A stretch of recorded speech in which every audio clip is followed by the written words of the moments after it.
November the 22nd, 1963.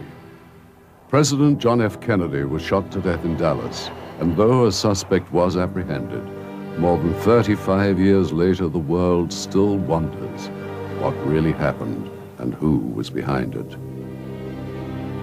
Some say agents of the U.S. government conspired to kill the president, or at least to cover up the truth. Now it is revealed that spies from the former Soviet Union conducted their own top-secret investigation. For the first time ever, the Russians speak up, including Mikhail Gorbachev, in a worldwide exclusive interview. Did the Soviets have anything to do with the killing of an American president? Do they know who did it? For the first time ever, Dealey Plaza is shut down and laser beams fired in the exclusive KGB ballistics test. Surprising revelations as we open the secret KGB JFK assassination files.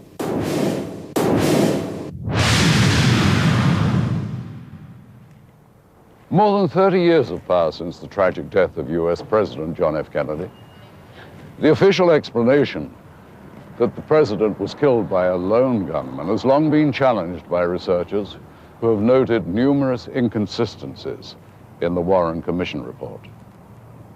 The real truth about the day that changed history is still not fully known. Much information on the JFK assassination has been kept secret, and the United States government apparently isn't the only one that has been holding such classified files. The Soviets were also interested in what happened in Dallas. And now that the Cold War is over, former spies have come forward and secret documents have surfaced, shedding new light on the plot to kill JFK.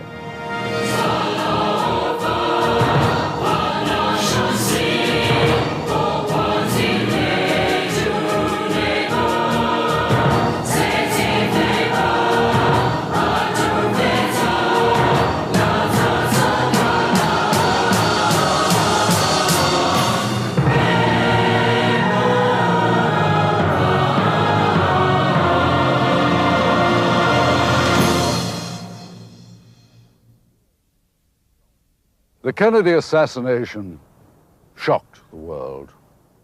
Fears that a foreign power might be responsible prompted the United States to scramble its warplanes armed with atomic weapons.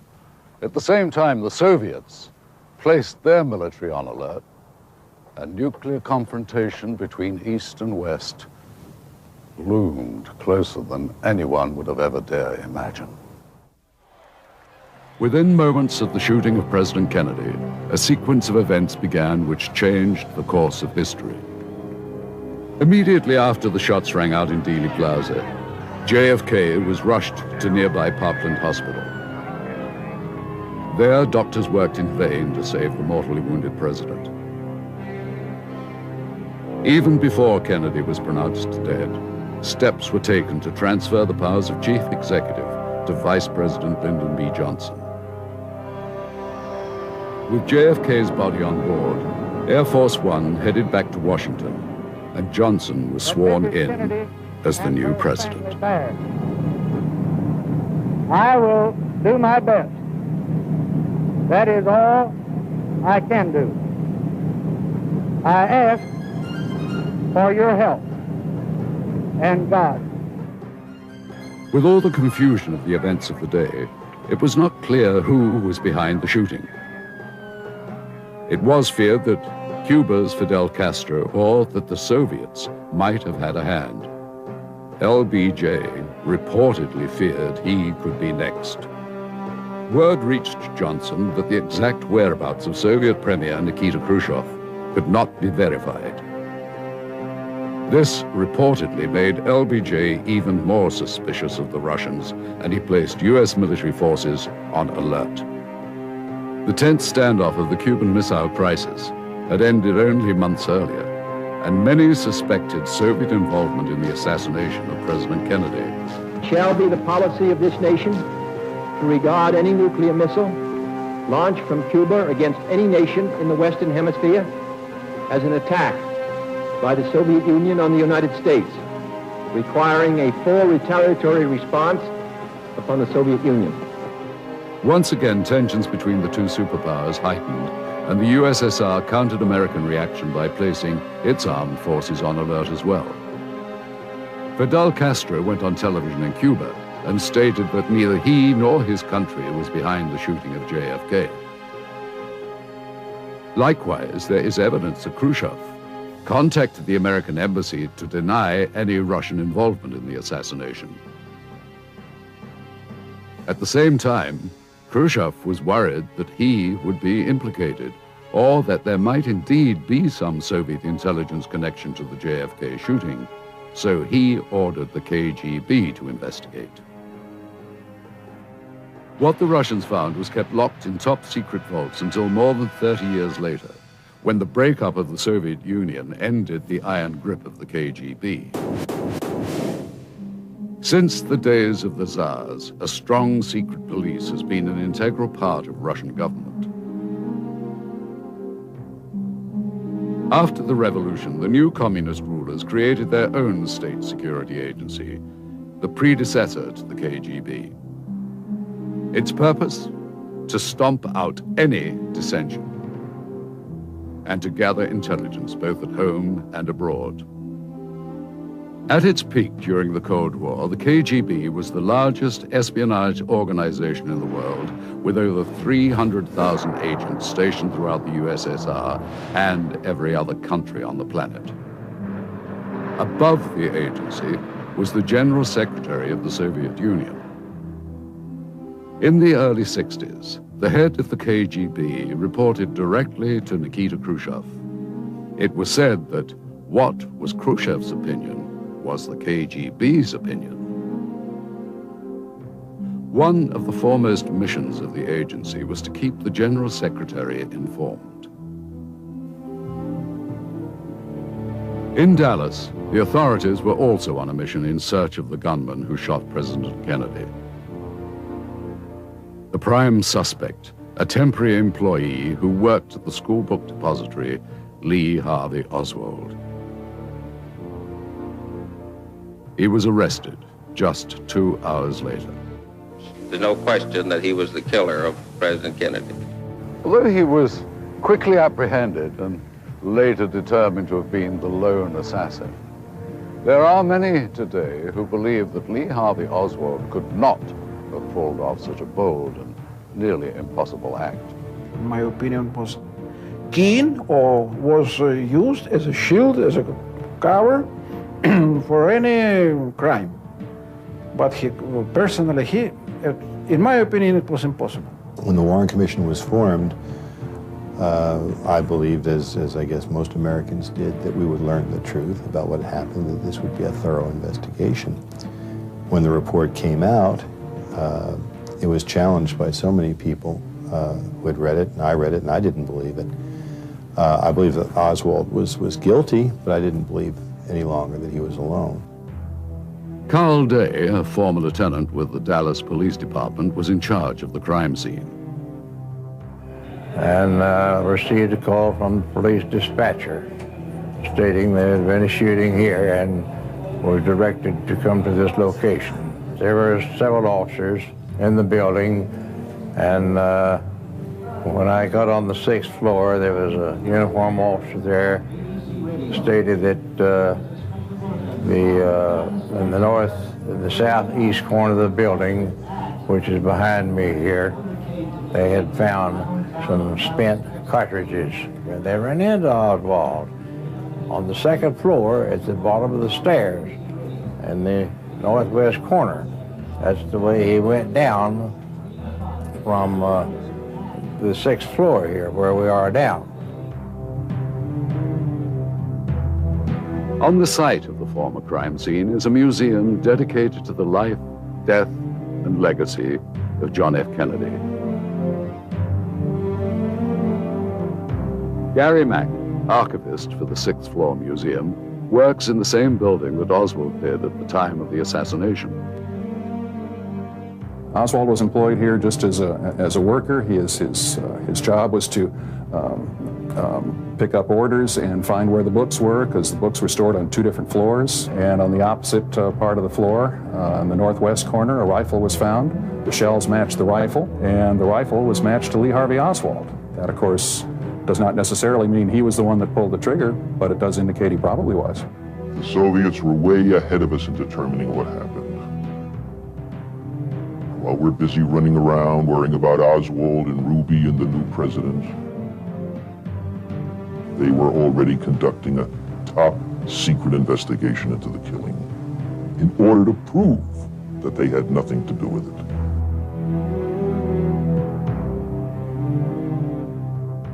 They filmed their own experiments and ballistics tests. They're unbelievable. They figured out 35 years ago what took us a long time to learn. Это доказывает, что Освальд мог бы произвести 3 выстрела за имеющееся время. At the time we were here, we did not have a suspect. I didn't know anything about Oswald. And while we were working here, the officer got killed in the Oak Cliff section, which is about roughly 2 miles from here. And a little while later, he was arrested in Oak Cliff in connection with that shooting. So it all began to fit together. The man was waiting on the 6th floor here as the president went by. He shot him, stashed the gun between some boxes back there, and went on down the steps to the 2nd floor. Oswald was taken to the Dallas City Jail and was charged with the death of Officer Tippit and President Kennedy. Oh, I think it's a man that planned this murder weeks or months ago and has laid his plans carefully and carried them out and has planned at that time what he's going to tell the police that are questioning him at present. The authorities immediately started gathering evidence linking Oswald to the crime and made it available to the public. The world's press immediately began reporting details of Oswald's ties to the Communist Party. Some say that the Soviet leaders ordered the all-out investigation into the assassination for purposes of public relations. The idea was to avoid the implication that they had masterminded the killing of an American president. At the time, General Oleg Kalugin was a KGB spy undercover in the US as the Moscow radio correspondent to the United Nations. We were instructed immediately. We were all summoned to the residence, KGB station, and Colonel Ivanov, at that time he was the colonel. He gave us the directive from Moscow, an urgent, top priority, to go around town, pick up anyone in the street, United Nations diplomat, US officials, US citizens, and tell them that we all are so sorry that the president of this country was assassinated, that we have nothing to do with it, that this is some sinister forces, maybe a right-wing conspiracy, maybe mafia, but we in Russia, in the USSR, we had highest respect for the President of the United States. The KGB, once the most pervasive espionage force on the globe, now was forced to turn its attention to the acquisition of materials pertaining to the JFK case with the goal of preserving its own world image. Plus more than 100 diplomats, plus some 50 GRU officers. We were all tasked in one mission, to impress on the American public we had nothing to do with assassination, that in fact we deplored and denounced this kind of terrorist act. This film footage was smuggled out of Russia and is part of the KGB's top-secret investigation conducted in 1963. Never before seen in public, this amazing test film was used to brief the highest-ranking members of the Kremlin on the facts of the Kennedy case. Coming up next. The tests on this film are astonishing for the time. This intelligence, along with what they already had on Oswald, was extremely revealing. When the secret KGB JFK Assassination Files returns.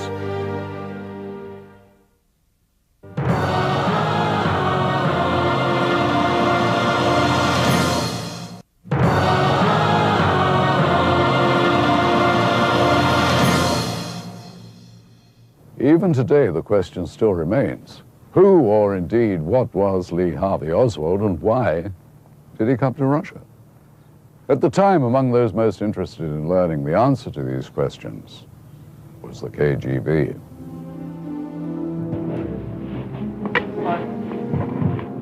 However, neither the Soviets nor anyone else would have a chance to fully hear from the only man who could explain who or what Lee Harvey Oswald really was. Well, I was questioned by a judge. However, I protested at that time that I was not allowed legal representation during that very short and sweet hearing. Sunday, November 24th, 1963. Exactly 2 days after the assassination of President Kennedy, his alleged killer, Lee Harvey Oswald, is transferred under guard to the Dallas County Jail. Mr. Oswald, how did you hurt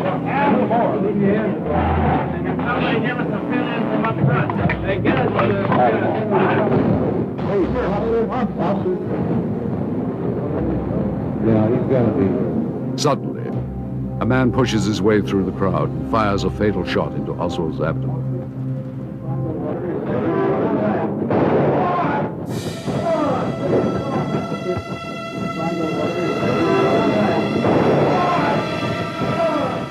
Police quickly subdue his assailant, Dallas nightclub owner Jack Ruby.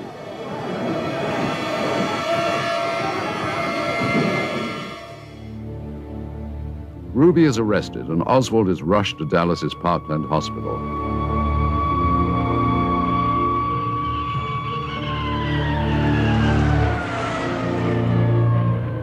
Ironically, President Kennedy was taken there just 2 days before.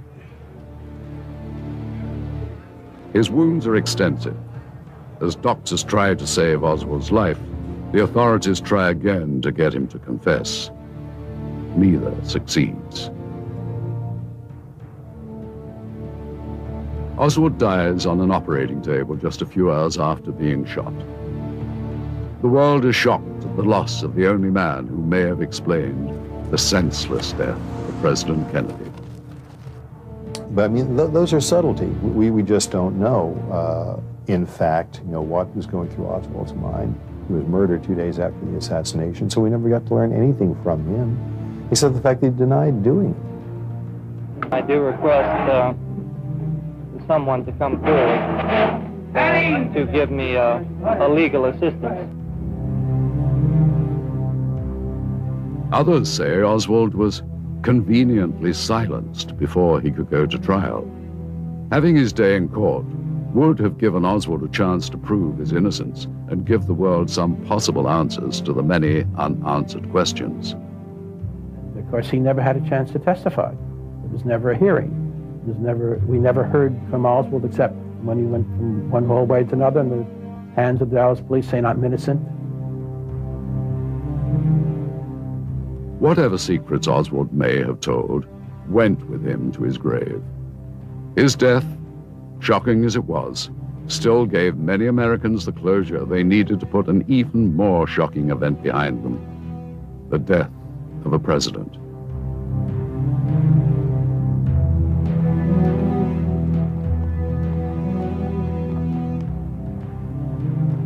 Few Americans bothered to question the disturbed picture that was painted of Lee Harvey Oswald. Oh, I would very definitely say that I am a monster threat, but that does not mean, however, that I'm a communist. We never once considered that, hey, maybe the guy really didn't do it. We needed someone to blame, and it was him. Oswald's murder pushed another man into the spotlight, his killer, Jack Ruby. But who was Jack Ruby? He's been shot. Lee Oswald has been shot. Ruby's important. He killed Oswald in the Dallas police building in the basement. How did he get in there? He had a very close association with the Dallas Police Department. Jack Ruby was a Chicago native known for his violent temper and his alleged mob connections that stretched from Chicago to Dallas. His only successful business venture, the Carousel Strip Club, was said to have been mob-controlled. But just as Ruby had associates in the mob, he also had friends in the Dallas Police Department. It has been reported that the gun that Ruby shot Oswald with was bought for him by a Dallas cop. Did his police connections make it easy for Ruby to get close to Oswald? Or was he just in the right place at the right time? First of all, the security was terrible. The Dallas police should never have had a bar owner, who they all knew and were friendly with, inside police headquarters where the supposed assassin is being held. There are differences in opinion regarding the motives of Jack Ruby. Some believe Ruby acted on orders from the mafia and was just a small part of a complicated plot. It's really difficult for an American to think this and to say it, but there was a period in our history when you couldn't tell where the CIA ended and the mafia began. The CIA utilized the mafia in assassinations that the CIA planned. Then there are those who believe that Ruby, like Oswald, was nothing more than a small-time guy looking for a way to make a big name for himself. It's one of those serendipitous things where two paths crossed 3 days after that assassination. Lee Oswald, for his own purposes, wanting to be in the history books, and Jack Ruby, the strip club owner, wanting to be somebody, finally become somebody that history remembers. More than 30 years later, the world still remembers them and still asks the question, why? Oswald was buried the day after he died. Ruby appealed for a new trial and his motion was eventually granted. However, he lost a bout with cancer and died in jail before the new trial could even begin. We, the jury, find the defendant guilty of murder with malice as charged in the indictment and assess his punishment at death. The world will never know the true facts of what occurred, my motives. His motive is still a mystery, but no more of a mystery than the life of Lee Harvey Oswald. The question, who was Lee Harvey Oswald, is sure to come up in any discussion on the death of JFK. There are those who believe the answer can be found in the files of the KGB. We have an assassin involved in killing a president, a senator, or whatever. We have to piece together their life by talking to individuals who knew them as youngsters, those who worked with them, who might have known them in the Army. With the KGB, we have an exceptional opportunity. I think the KGB files on Oswald are absolutely critical in many ways to getting a full understanding of him. He went into the Army at the age of 16 thinking he would turn his life around, and instead he was called Mrs. Oswald, abused, teased by the fellow soldiers, and was court-martialed, twice had problems in the Army, put in the stockade and thrown out. He eventually goes to Russia, thinks that's going to change his life. In September of 1959, Oswald was granted his request for a hardship discharge from the Marines because his mother was ill.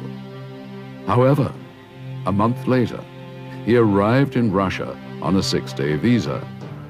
No one knew that he had a longer stay in mind.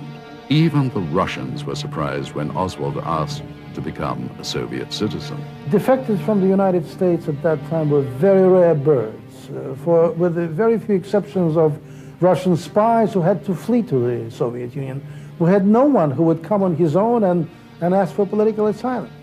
So when Lee Harvey Oswald came to Moscow, he was a curiosity of sorts, and treated generally in a favorable way, using, stick and carrot, using all sorts of bugging and listening devices. They found out that he was not a spy.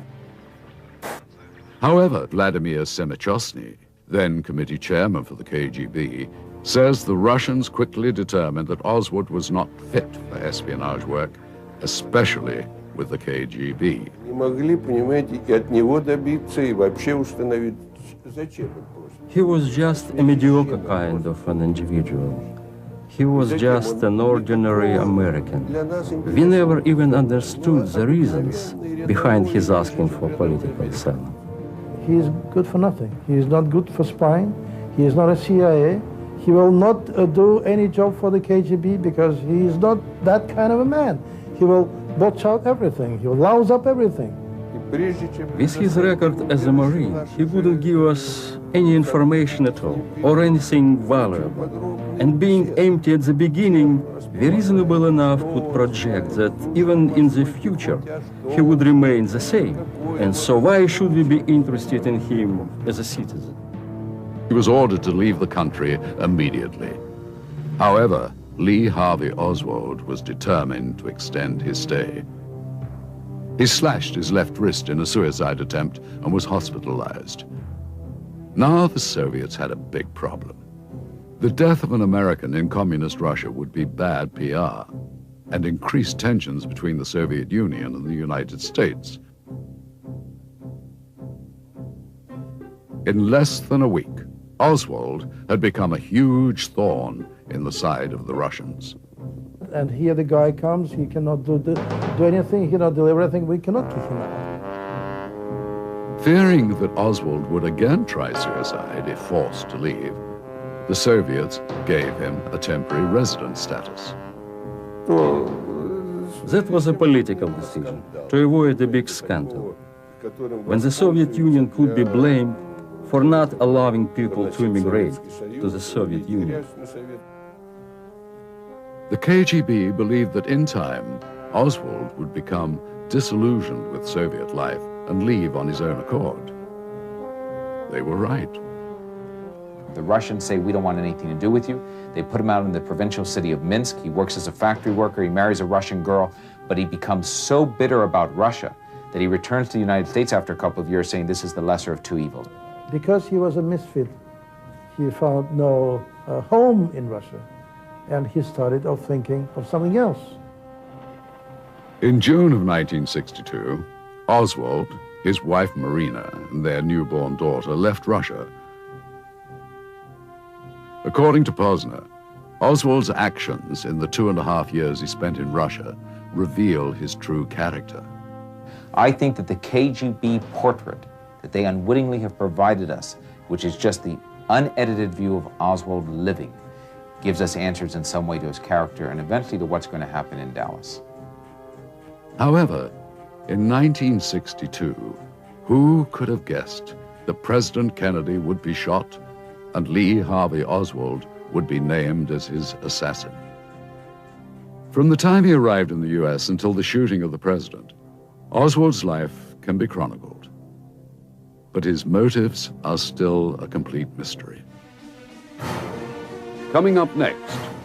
They took Oswald, intelligence did, sheep-dipped him with a left cover, going to Moscow, giving out fair play for Cuban community literature, and then put him up there in the book depository building in advance, knowing that the story was going to be, he's the guy that did it. When the secret KGB JFK assassination files returns.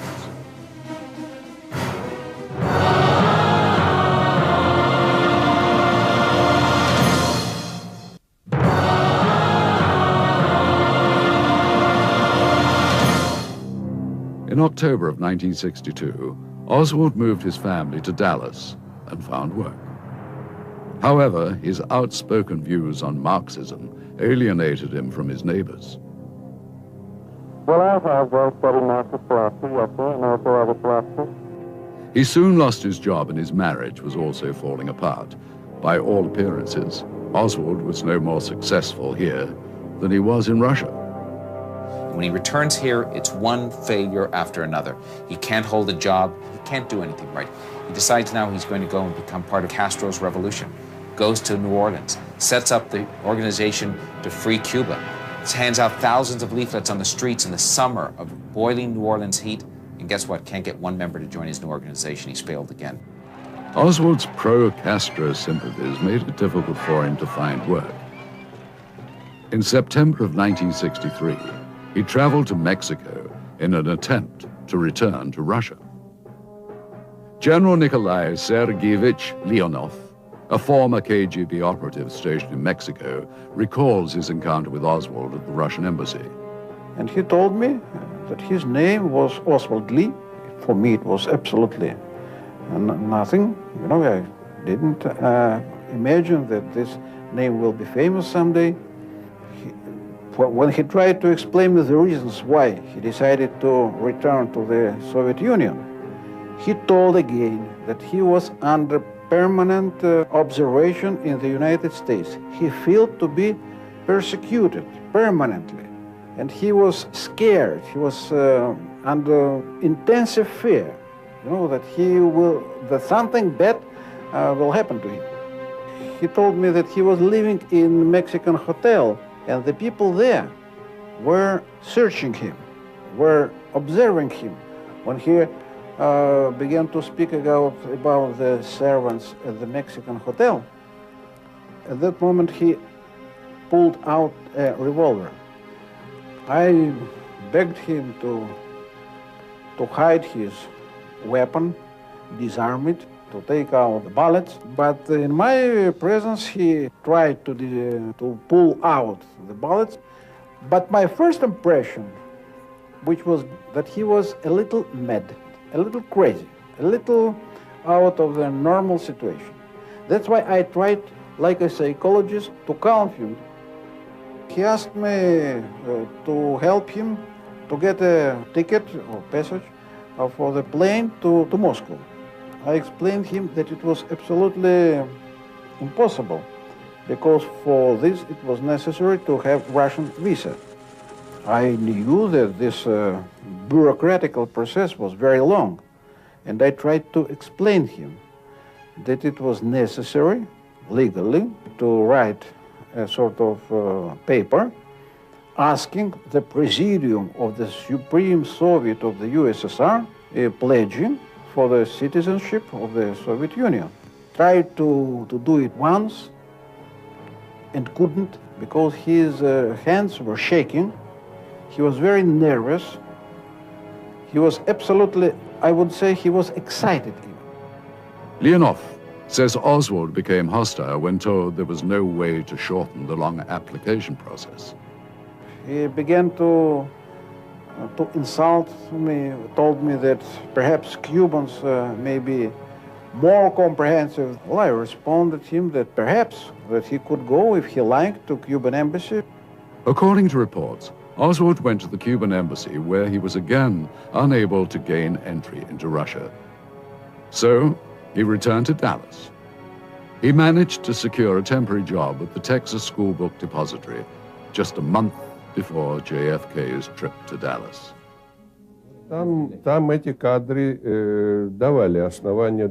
Judging by the footage, it did look like the shots had come not only from the rear and out of the window somewhere in the book depository, but also from the front. There were numerous eyewitnesses who support the Russians' observation. They say shots came from the front, from the area known as the grassy knoll. We all four seen about the same thing as the shot. The smoke came from behind the hedge on the north side of the plaza, and a motorcycle policeman dropped his motorcycle in the street with his gun in his hand and run up to the hedge. I went north to look around the corner to see if there's anyone behind the hedge, and met Special Agent of the Katy Railroad, and I walked along with him to see if there were any tracks there, in which there were tracks and cigarettes butts where someone had been standing on the bumper. When you do an analysis of the whole area, in terms of what people said to the FBI, what they said to the Dallas police, what they said to the Dallas Morning News, what they said to me on film, you put that together, the vast majority of everybody in Dealey Plaza said shots came from behind the wooden fence on the grassy knoll. However, others dispute the eyewitness accounts. Turns out that most modern ammunition is smokeless, but in addition, I went back and looked at their original testimony, None of them say there was smoke from a gun fired on the grassy knoll. They say instead they saw some smoke from the exhaust of a police motorcycle that pulled over there immediately after the assassination, which is visible on the film. The discrepancies over the president's exit wound fuels the debate over conspiracy. Dr. Robert McClelland was part of the medical team that tried desperately to save the president's life. That part of the skull was empty, right? There was no brain in that part of the skull, which was, I would say, the back corner of the skull that I could see. If the exit wound was in the rear of the president's head, as every witness said it was, it means that the shot came from the front. If Lee Harvey Oswald or anybody fired from the depository from behind, and anyone else fired from the front, there's two people involved, and that means conspiracy. However, Kennedy's autopsy photos contradict statements from McClelland and other Parkland doctors. Some believe the doctors are simply mistaken. I always ask the question, what is the best evidence? The best evidence about where the wounds are on the president are the autopsy, x-rays, and photographs. If those are not forgeries, and they've been tested every way to Sunday to show they haven't been tampered with, then they show us precisely in photographs where the wounds are. Others, such as forensic pathologist Cyril Wecht, believe the photos are fakes. The published autopsy photos and the x-rays do not appear to be consistent with what we have been told by more than 24 doctors and nurses who saw the president in the emergency room at Parkland Hospital. These people all described a big gaping defect in the back of the skull. I can't shed light on these things except to say that there is no question in my mind that additional photographs were taken. Wecht also says the entire handling of the president's autopsy raises questions of a conspiracy. First of all, the autopsy should have been done by the medical examiner in Dallas. That would have been in compliance with the laws of the city and county and with the state of Texas. There was no legal basis whatsoever for the body of JFK to have been removed from that jurisdiction. Dr. Rhodes, who was on our pathology faculty and whose specialty was forensic pathology, and he was a highly expert person in this area. And according to Texas law, as he told the people who were moving the casket, they could not do that because it was against the law and that the postmortem needed to be done here. Some large person who was up at the front, I understand, literally picked Dr. Rose up under the armpits and set him to one side and told him to stand there. And they proceeded out the door. Secondly, the autopsy then, wherever it was to be performed, should have been undertaken by the most skilled forensic pathologists in the country. The point I make is that these top people were excluded because they all shared one common flaw: they were civilians. Wecht and others also questioned whether a single bullet could have caused the wounds to Kennedy and Governor Connally. Connally had 5 wounds: the back of the chest, the front of the chest, the back of the right wrist, the front of the right wrist, and then the left thigh. So these wounds, which are all matched up, by the way, under the cockamamie single bullet theory with the 2 wounds in John Kennedy, back and front of the neck, these wounds are not in alignment when you look at the Zapruder film. Then it all comes back to the question of Oswald himself. Could he, did he, assassinate President Kennedy? Again, there are differences of opinion. Well, in my opinion, the first impression that it was a very well-planned assassination in which participated more than one people. In my view, politics plays part of it. Lee Harvey Oswald wasn't really as much a communist as an anarchist, but he's striking out and putting himself in the history books, and he does that successfully 35 years ago. We were given a profile of Oswald as this loner, this crazy loner, violent, hated President Kennedy, like that. And nobody challenged it, not till years later. When individual researchers started talking to people who knew Oswald, they said, well, no, he admired President Kennedy. He had always said he admired President Kennedy. Wherever you see Oswald, you see intelligence footprints. And that is not to say, in my view, that Oswald was part of the intelligence scheme to kill Kennedy. They took Oswald, intelligence did, sheep-dipped him with a left cover from Moscow, given out fair play for Cuba community literature, and then put him up there in the book depository building in advance, knowing that the story was going to be, he's the guy who did it. However, after numerous investigations, the government maintains its official position. A lone gunman, Lee Harvey Oswald, is responsible for the death of President Kennedy.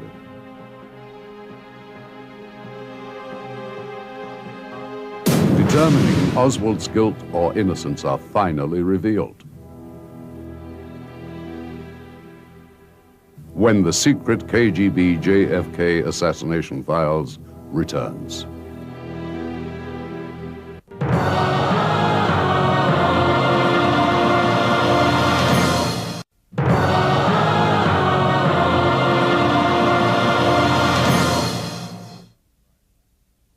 When high-profile crimes occur in Russia, top forensic scientists work on solving the cases at the National Crime Lab in Moscow.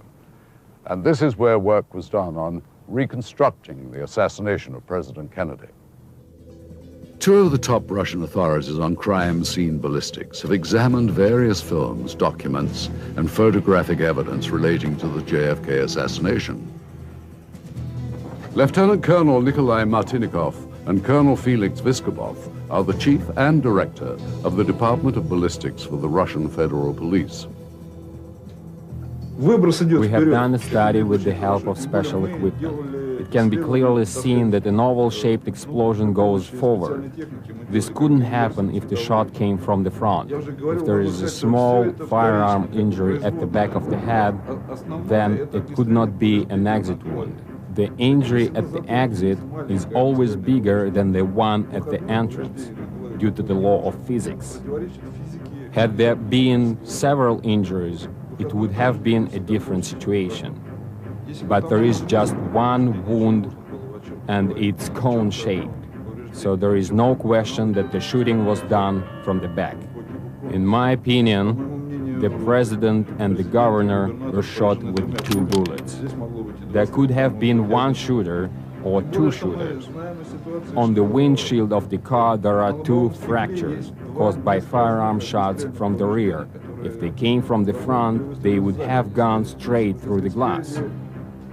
The initial movement of the head forward is very minuscule, while the second reaction is more vivid. It's an after effect. It's not the initial or the most important evidence here. Due to the movement of the car, at the point of impact, the body is relaxed momentarily, and then, of course, due to inertia, the body is pushed back, and that is the visual effect that we see here, but has nothing to do with the bullet itself. We also would like to note that on the basis of our analysis, we cannot confirm that it was Oswald who did the shooting. It could have been anyone. I believe that one person could have fired this amount of shots without difficulty, especially if you take into account the statement of Oswald's wife that on several occasions she caught him aiming the rifle through the window, recharging the rifle as fast as he could. First of all, according to the data in the possession of KGB, Oswald trained for a long time with the weapon. So after a long period, he could finally fire several precise shots within a short period of time. Also, we shouldn't forget that the first shot was aimed at the head. However, the first bullet hit the neck area. It was a miss anyway. According to the data, the shot in the head came in as a 3rd, or maybe even as a 4th shot. There is no unanimous opinion as to how many shots were fired. We cannot totally exclude the possibility that the bullets that hit the president and the governor were not found, and the bullets that were found had been planted. Neither can we confirm that the shots were made from this rifle and with the bullets which were found in the car, since the bullets were not extracted from the body. We cannot exclude the possibility that a group of shooters might have also been positioned in front. But seeing that the president was hit in the head, and this is the fatal wound, of course, they might not have been engaged because they had seen that the president had already been hit. Of course, there is another possibility that they took the shot and missed. Newly uncovered evidence proves the KGB conducted its own testing during the early 1960s to verify the likelihood of a single gunman theory. This startling footage, smuggled out of Russia, was shot during those tests. The narrator states that the test's purpose was to determine whether or not 3 precise shots could have been fired within 6 seconds. The targets were located at approximately the same distance as the president's car during the 3 shots. One shot at a distance of 50 meters, the second at 100 meters, and the third at 110 meters. Having done some training with the rifle, the shooter managed to hit 2 or 3 targets consecutively in less than 6 seconds. This demonstrates that Oswald could have made 3 shots during the given time. Compelled by the Soviets' results, we decided to test the rifle's abilities ourselves. The weapon recovered at the Kennedy crime scene was a Mannlicher Kakano that showed considerable wear. The Kakano uses a high-powered cartridge, a full metal jacketed bullet that travels in excess of 2,000 feet per second, a very effective sniper's ammunition. But the rifle itself would not generally be the sniper's weapon of choice. Its biggest drawback is its bolt action, which must be cycled after each shot. As the bolt is pulled back, the firing mechanism is cocked, requiring a considerable amount of force. At the same time, the spent shell is ejected. All of this forceful pushing and pulling not only wastes precious seconds, but also disrupts the shooter's rhythm, as the gun must be repositioned and re-aimed after every shot.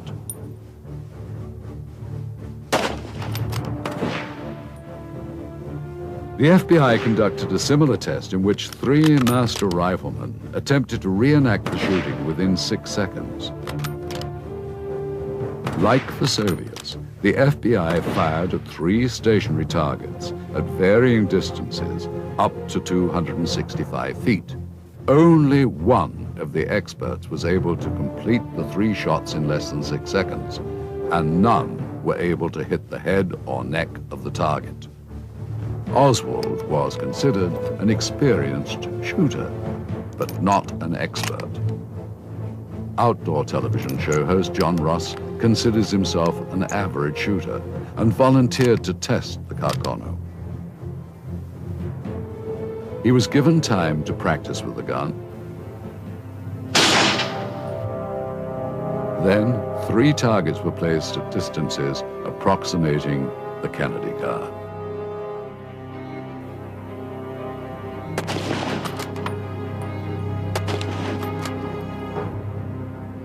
He attempted the series of 3 shots, 6 separate times. The results were surprising. In each series, he was able to fire the 3 shots in less than 6 seconds.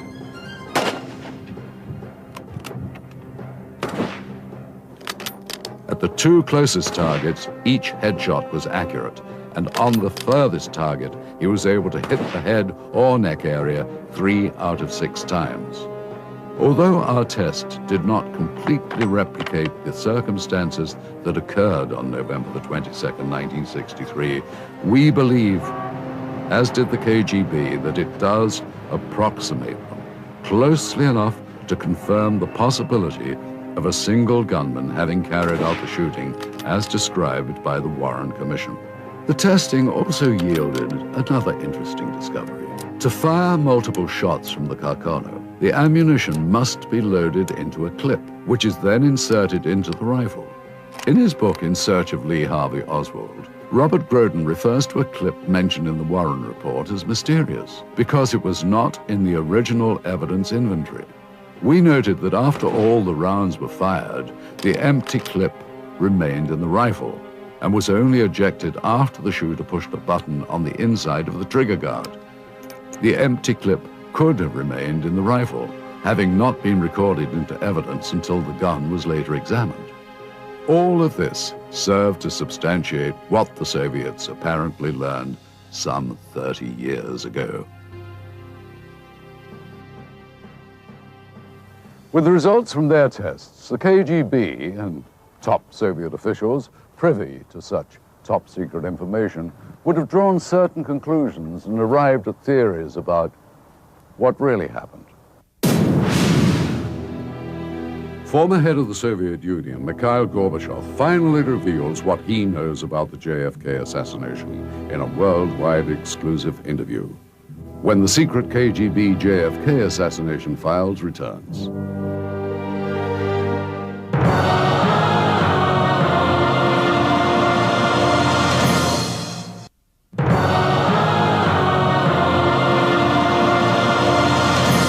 With the collapse of the Soviet Union, the ensuing chaos left previously well-guarded materials less secure. Though most leads proved to be ultimately unproductive, we found that with perseverance, money, and a bit of luck, it is possible to acquire classified Soviet documents. Using a hidden camera, we recorded numerous meetings over a period of months in which we attempted to obtain relevant materials. This transaction between one of our Moscow contacts and black market dealers proved to be one of the more successful ventures, though, as you'll see, not without a few tense moments. It was harder than we expected, so we need more money. The deal was $5,000. Yeah, I understand that. I do. I perfectly understand that, but we got to be much more. Look at this stuff.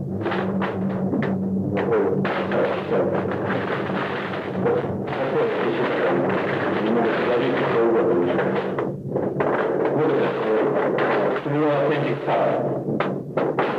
Good stuff. Yeah, look at the stamps. I see. It looks good. That's what I'm talking about. We need more money. The idea was $5,000. From what? We got you much more. It's twice more than you expected. Right? This is about what I expected. This is what I'm talking about. And we need to pay our man. We need to, take care of stuff. Our deal is $5,000. That's all I have. Okay, we need more money. I'm talking, we need more money, okay? Like, we can get, okay, let's do that. Like, give us 5,000, that's okay, and the rest you can get, like, tomorrow, the next day, like, whatever. 5,000 is the deal. That's it, I can't do that. This is all I have. Okay, so okay, come on, let's talk here.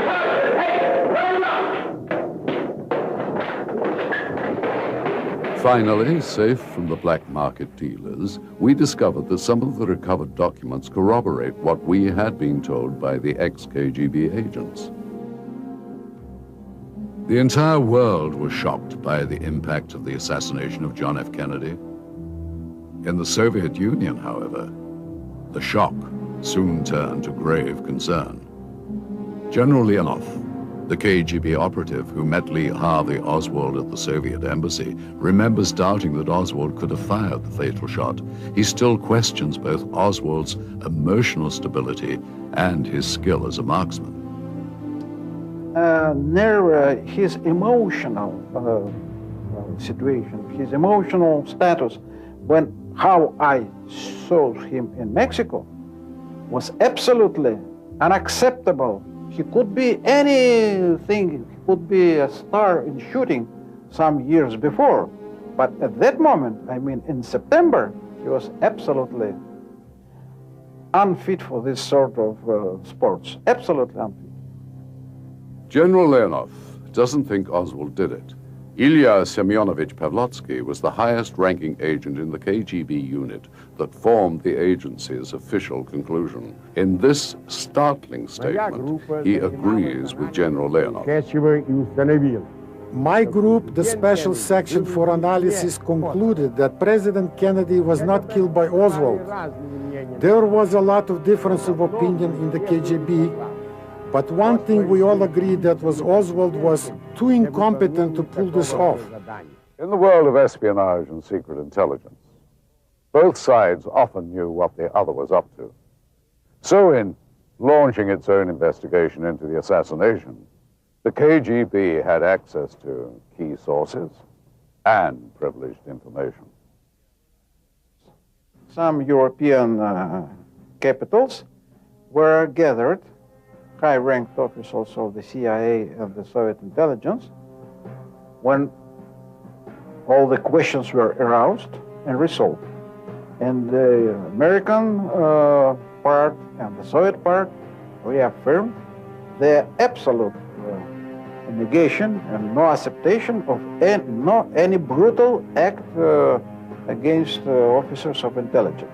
General Leonov claims that the Cold War was, in fact, a coordinated effort with carefully drawn guidelines of engagement, leaving little room for political assassination. We always were absolutely accurate about the observation of the rules of the professional war. Vladimir Semochastny, who commanded the KGB during the Kennedy years, was the man most responsible for the security of the Soviet state. My feeling is that there were the big money of Texas, the magnates, but who was used by them in the concrete situation, whether that was FBI or CIA, that I'm not in a position to discuss. But it was definitely the result of Kennedy's efforts to find better relations with the Soviet Union and the result of his policies of making life a little harder for the rich in that country. You can call that an American coup d'etat, but I would think this was simply an effort to those forces to substitute Kennedy with a more forthcoming president, and Lyndon Johnson was exactly that kind of person. But not all ex-KGB officers agree with their former commander. General Leonov proposes that a more compelling motive can be found in the aftermath of the Bay of Pigs. By 1963, anti-Castro forces in the United States were disillusioned with President Kennedy. The failure of the rebel-led invasion of Cuba and Kennedy's refusal to commit American forces was seen by many Cubans in America as a grave betrayal. It was always an opinion, personal opinion, that it was the result of activities, clandestine, of course, activities of the Cuban refugees in United States, in Florida, who were absolutely irritated with the failure of all the invasions during 61, 62 against Cuba, and the refusal of President Kennedy to support massive aggression against Cuba. Mikhail Gorbachev was General Secretary of the Soviet Union during his final years. It was his policy of glasnost, or openness, that shook the foundations of the KGB and led to its downfall. The Warren Commission, I think, either was unable to learn the truth and to complete the investigation, or they decided to conceal some of the truth based on what they saw as the vital interest of the nation. Whatever has been written more recently about John F. Kennedy, about his personal life and some personal weaknesses, I hold that he was a great president. He had great plans for the future of the United States and the world, that had great promise for the entire world. The world could have turned out quite differently if those plans were realized. And my question is, was this really to the liking of some people both in your country and perhaps in our country and elsewhere? That's my question.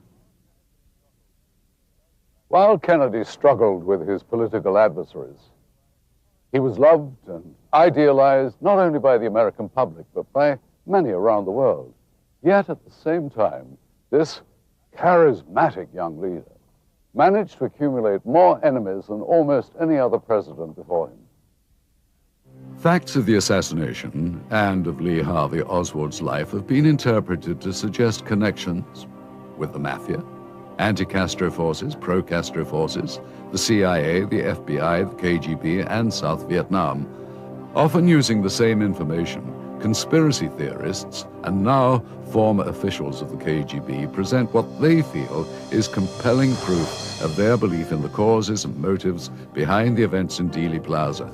I think that the evidence shows clearly that the Central Intelligence Agency was involved in the assassination of President Kennedy. The question comes up whether other groups involved, was the mafia involved? The KGB agreed. Their official position was based on the findings of the analytical section. This astounding conclusion is explained by group leader Colonel Pavlotsky. Kennedy was shot by a professional assassin hired by French and Vietnamese agents.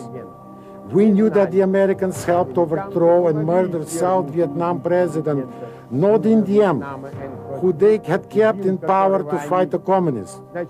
Diem's brother Ngo Dinh Nhu was also killed, and this cut off the supply of opium that Nhu had been helping the Corsican mafia smuggle to Marseille.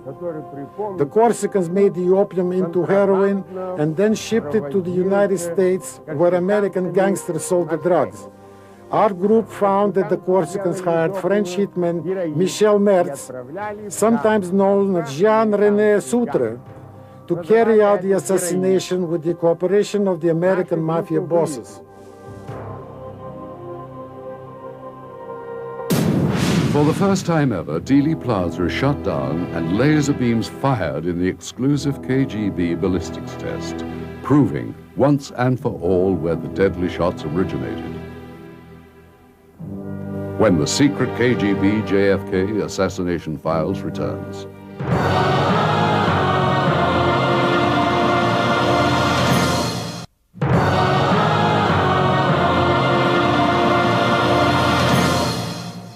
In the course of our Russian investigation, we discovered an intriguing opinion published by a leading ballistics expert for the Ministry of Internal Affairs.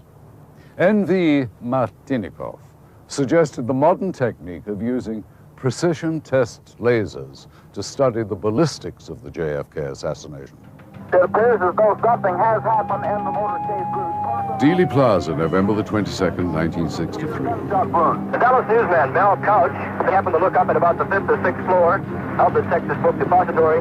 He said he saw the rifle being pulled back in. It's official. As of just a few moments ago, the President of the United States is dead. Car's moving. Okay, gentlemen, we need all of you right here, right now. Now, some 35 years later, the plaza is closed down by the city of Dallas for this one-of-a-kind experiment. Everything is okay. We're ready to go. Shoot your laser. We're going to recreate the shooting scenario, as many various scenarios as possible, and using laser technology to establish the lines of trajectory. I would like to determine one more favorable or one that seems to fit better. Anthony Larry Paul has over 30 years of experience in crime scene reconstruction, serving as ballistics instructor for the FBI as well as the Philadelphia and Los Angeles police departments. In order to achieve this test, we had to compile a team of recognized experts. The team was comprised of our laser expert, Mr. Heinz Thamel, Dr. Vincent DiMaio, who has an impeccable reputation as a forensic pathologist, Mr. Robert Groden, who is a photographic expert and has done a great deal of research in the John F. Kennedy assassination, and Mr. Ronald Singer, who is a criminalist and certainly has a great deal of expertise in crime scene reconstruction and in the area of criminalistics. Yeah, I see the beam. I see the beam in the shadow. I see it in the shadows. Heinz Tummel, a pioneer of laser engineering, was the first scientist to conceive of laser sighting for the weapons industry some 30 years ago.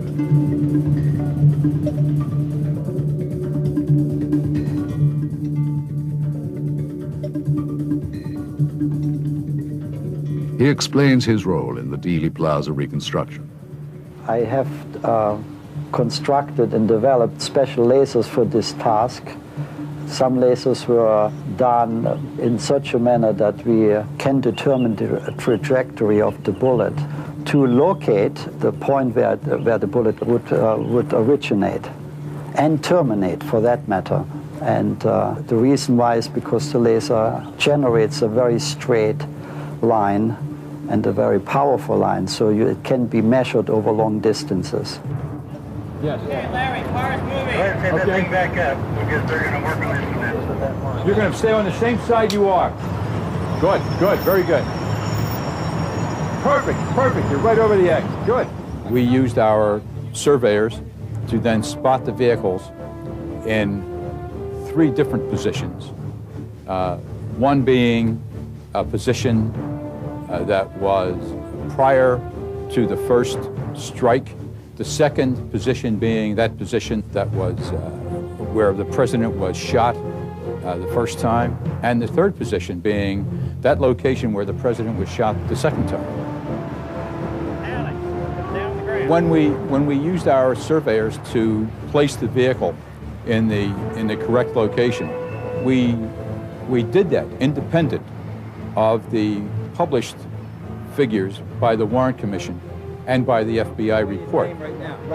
But let's look at the location of the vehicle, and then let's look at this. Let's put a shooter up here. Yeah. And now let's run that line of trajectory. Yeah, with the laser we can do. And that's what we're going to do. Initially, we started out trying to use the information from the government, and a lot of people think just because we have a lot of numbers that that's sufficient, but it's very hard to retrace that. And so the only thing we had that was reliable were the photographs from the Zapruder film. So we set up in the same position that Mr. Zapruder was in, set up our transit in that location, and using existing landmarks in those frames, we're able to line up our transit and therefore relocate the car. Okay, you have to come up. There's like a black spot right in the center. Yeah, right there. Go back the other way, a little bit to the other way now. Go left. Whoa, go right there. Straight, good. How's that look for the body position now? It's got to go. Finally, the team was satisfied that the car was in the exact position that it was in when the first shot hit President Kennedy. And our areas are lined with the government's areas to the inch. And you can't get more accurate than that. Nor can you become more confident in what was done originally by the government employees some 35 years ago. The car used in the study is identical to the presidential limousine that JFK was riding in the day he was shot. The precise dimensions of the limousine, as well as the characteristics of its suspension and drive shaft, were of the utmost concern to the team. It was imperative that the car behave exactly as it would have in November of 1963. Next, articulating mannequins, the type that are used in courtroom testimony, were set into place to represent the President and Governor Connolly. Now, right where you are right now, Salvador, you can look right down at the limb that we want to try to pull over to the north side. Due to the passage of time, the Texas live oak tree that sits in front of the school book depository has grown to the point of obscuring the line of sight between the window and the points on Elm Street where the presidential limousine would have been. Therefore, the ballistics team members found it necessary to call in the City of Dallas Parks Department to help solve the dilemma. There's two limbs that go like this, and the bulk of those limbs covers the window. I mean, that's where the coverage is. So they're going to try to separate them like this first. If that doesn't work, then they're going to take this limb off.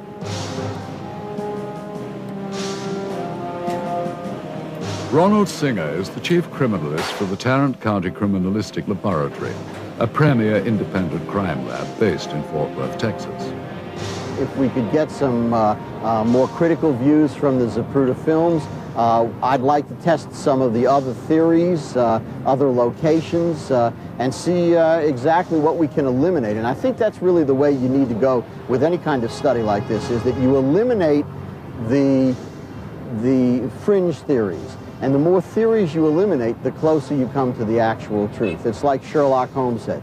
Once you've eliminated all of the impossible, all that's left is the truth. The bullet will usually flip and travel backwards, you know, with the base falling after a certain point. That's pretty much arbitrary. But I'm not no, that is wound ballistics. This is wound ballistics. Due to the importance of the information that this testing could add to the ongoing study of the JFK assassination, there were times when tempers flared amongst the team's members. Reaching unanimous agreement at times seemed impossible. Any photograph showing the bullet impacting him. And he would not even realize... assume a forward motion and a rearward motion behind the fence because it fits your foot. No. What we're saying is that when you take into account the trajectory, you take into account the wounds, this is, in all medical probability, in all reasonable scientific probability, the way the bullet traveled and what it did. Now, you can say, well, is this possible? Is that possible? He could have been shot by somebody hanging from underneath a flying saucer with a ray gun. Yeah, that's possible. As the chief medical examiner for San Antonio, Texas, Dr. Vincent DeMaio's reputation in the forensic pathology field is unsurpassed. He has authored textbooks and medical papers that have set the standard for his field. I think what I want to do is just present what the objective evidence is in this case, to eliminate some of the mythology about the nature of the wounds and the weapons, and then let people make up their own mind. I'm interested essentially in the scientific aspect of the case. Yeah. Oh, look at it light up. Sure, okay. The testing at the first point on Elm Street proved to be enigmatic. The balance of the team concluded that the shot most likely came from the 6th floor window of the school book depository, as both the Warren Commission and KGB had concluded.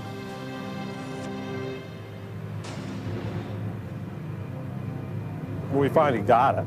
And of course, there's a little give and take as to where the entrance is. But of course, again, because the wound wasn't located exactly as to right or left of the midline at the time of the autopsy, it's just a rough approximation. Robert Groden, however, believed the shot could have been fired from another position, suggesting that there might have been a second shooter. I see it in the Coming shadows. up next. Yeah. Oh, look at it light up. Perfectly on axis. Give me 6 more inches. Isn't this about right on? There it is. Christ, that's the 2nd floor of the Deltex building. When the secret KGB JFK assassination files returns.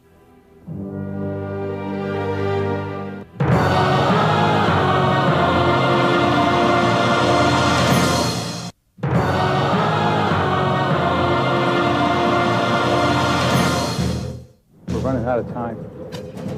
I don't want to run out of time. We're running out of time. Yeah, I see the beam. I see the beam in the shadow. I see it in the shadow. Yeah. Oh, look at it light up. Perfectly on axis. Give me 6 more inches. Isn't this about right on? There it is. Christ, that's the 2nd floor of the Deltex building.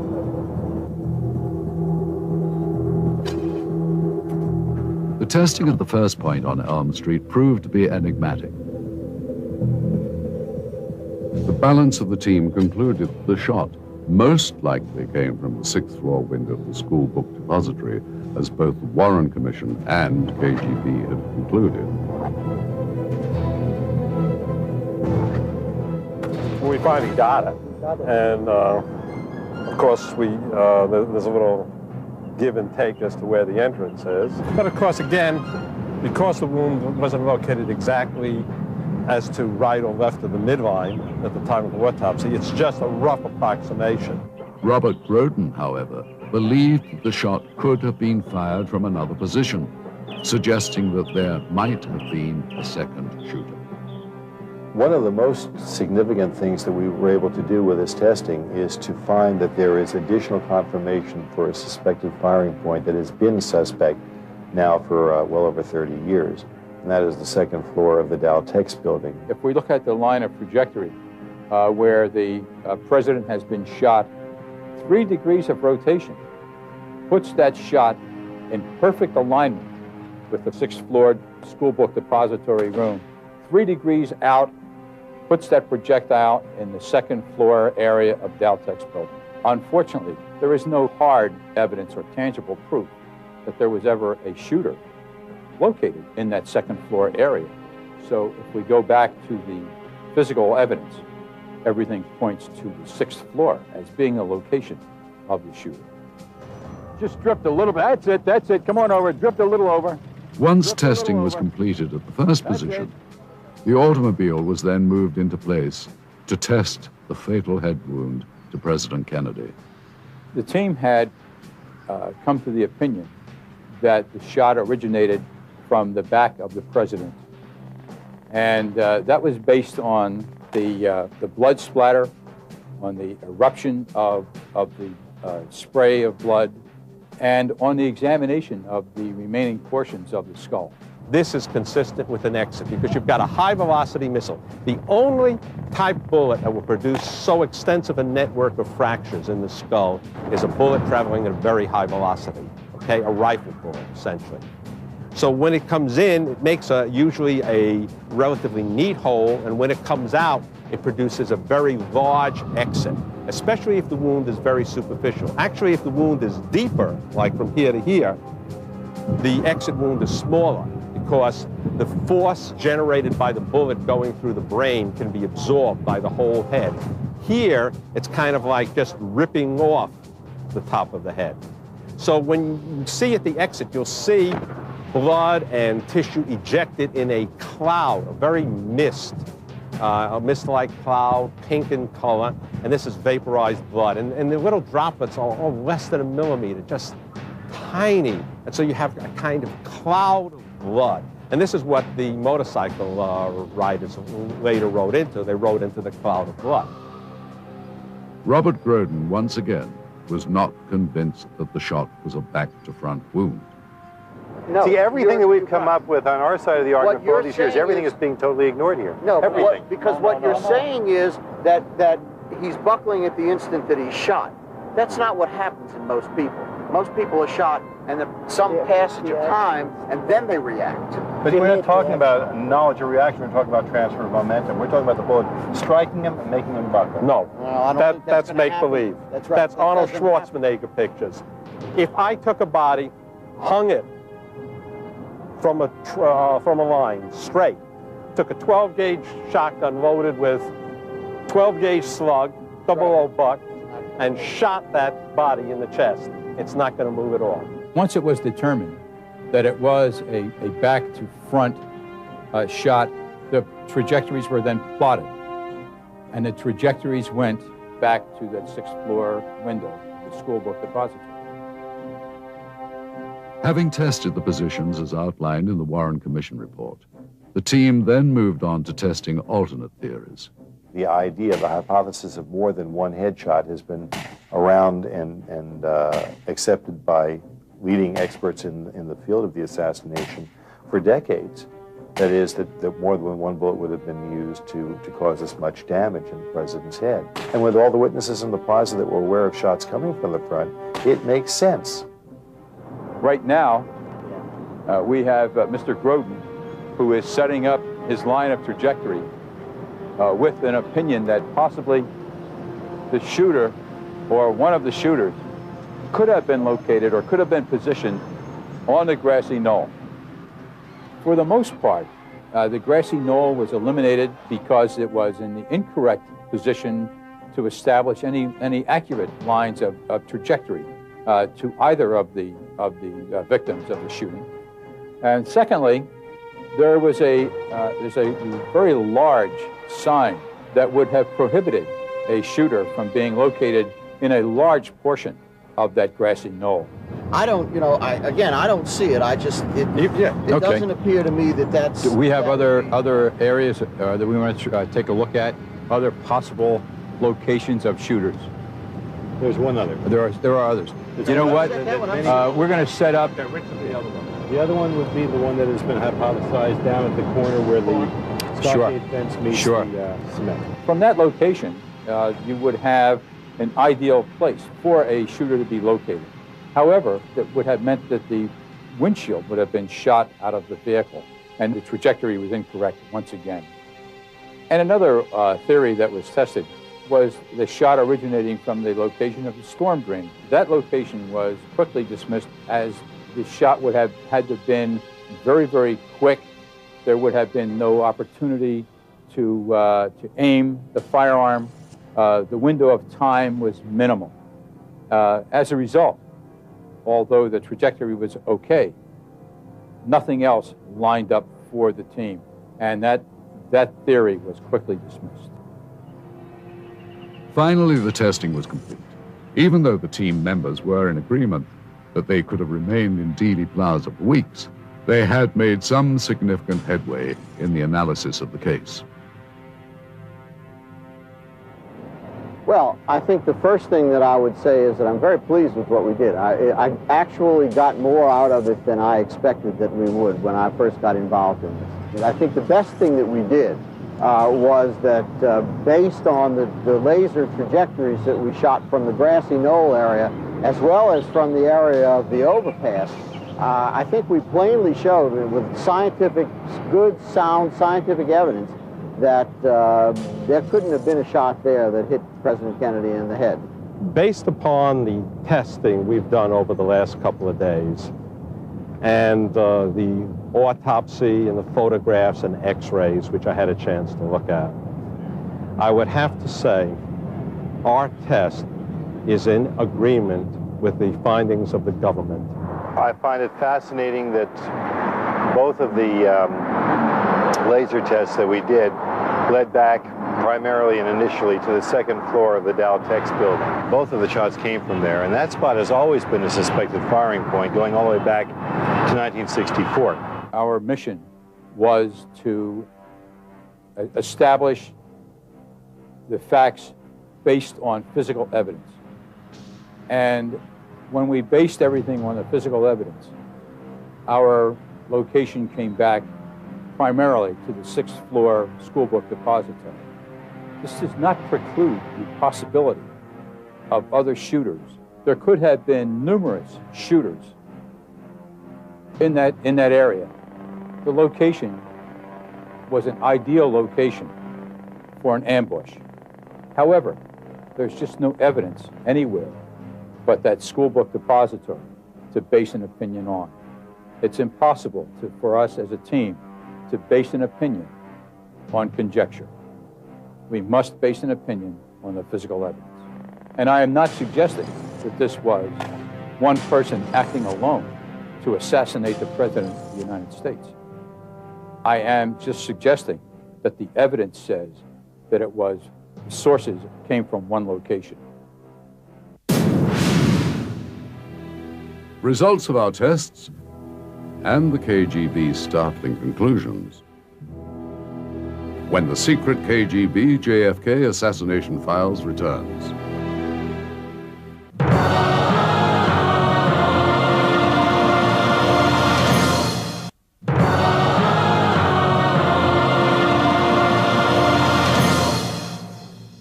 With the findings of our American experts recorded, Lieutenant Colonel Nikolai Martinikov and Colonel Felix Viskobov of the Russian crime lab viewed the videotape of the Dealey Plaza reconstruction.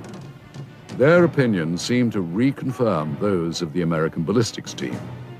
I would like to attract your attention to the fact that on the basis of this study, what can be said for sure is that the shot struck from the rear.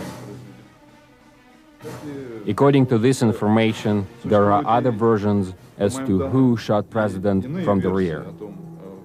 But our contacts with the American experts testify to the fact that other versions are not excluded. However, it doesn't dismiss the conclusions about the shots coming from the rear. Also, there is no data here which would contradict the fact that the shots were fired from the Mannlicher Carcano 6.5 rifle. But the shots could have been fired from this rifle or any other rifle of the same caliber. But it would be impossible to solve this problem now, even with the help of the experts. If this data is correct, then we definitely stick to our opinion. While Lieutenant Colonel Martinikov and Colonel Vyskobov feel that the laser ballistics test was conclusive from a scientific standpoint, they believe that much more study is necessary. They also feel, however, that the KGB's original conclusions still stand, despite the factor of human error at the time of the original investigation.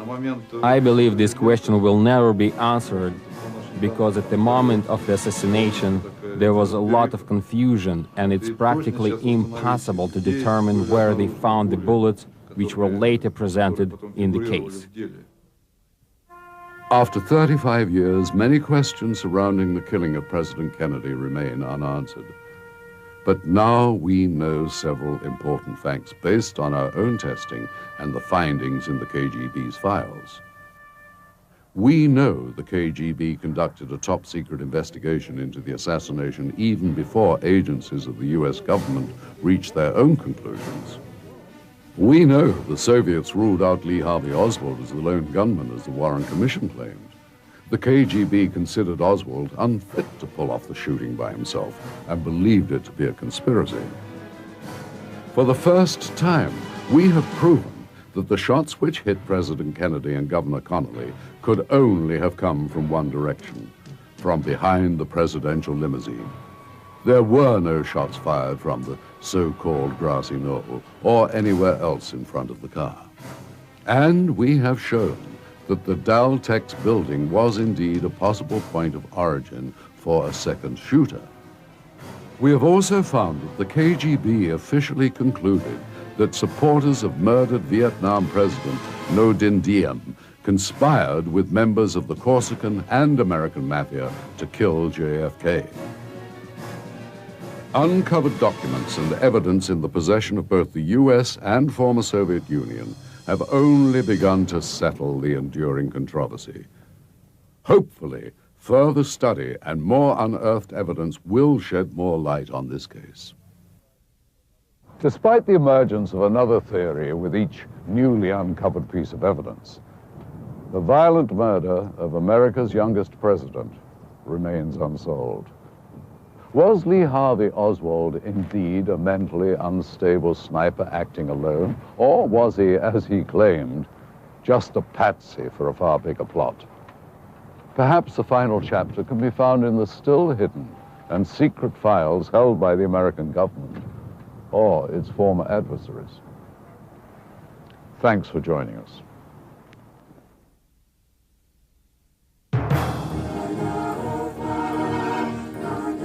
See